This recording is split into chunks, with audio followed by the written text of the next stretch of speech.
Programang ito ay rated SPG, striktong patnubay at gabay ng magulang ang kailangan. Bagamat pumalag si Tanggol ay wala siyang laban kay Supremo.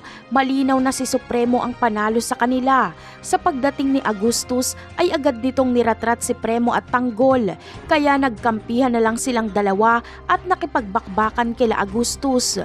Dumating na rin ang mga kaibigan ni Tanggol at sila Divina pati si Amanda.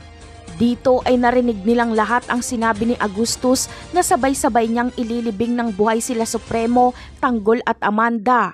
Kaya malinaw sa kanilang lahat na si Agustus lang ang kanilang kalaban kaya nagkampihan na lang sila. Pero dahil sa pinagsamang private army ni Agustus at kapulisan ay hirap na hirap sila Tanggol. Samantala, mababaril sana ni Agustus si Premo pero humarang si Amanda.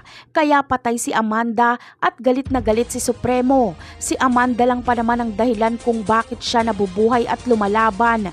At ngayong wala na si Amanda ay wala na ring saysay ang buhay ni Supremo.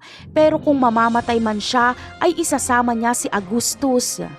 Samantala, mababaril din sana ni Agustus si Tanggol pero iniligtas siya ni Supremo. Humarang si Supremo kaya siya ang tinamaan. Isinakripisyo ni Supremo ang kanyang buhay para kay Tanggol. Napatunayan ni Tanggol na anak nga ang turing sa kanya ni Supremo. Bilang ganti ay si Tanggol ang papatay kay Agustus. Ipagluluksa ni Tanggol ang pagkamatay ng kanyang mga naging kakampi sa buhay. Magsisisi siya kung bakit kinalaban niya sila Supremo.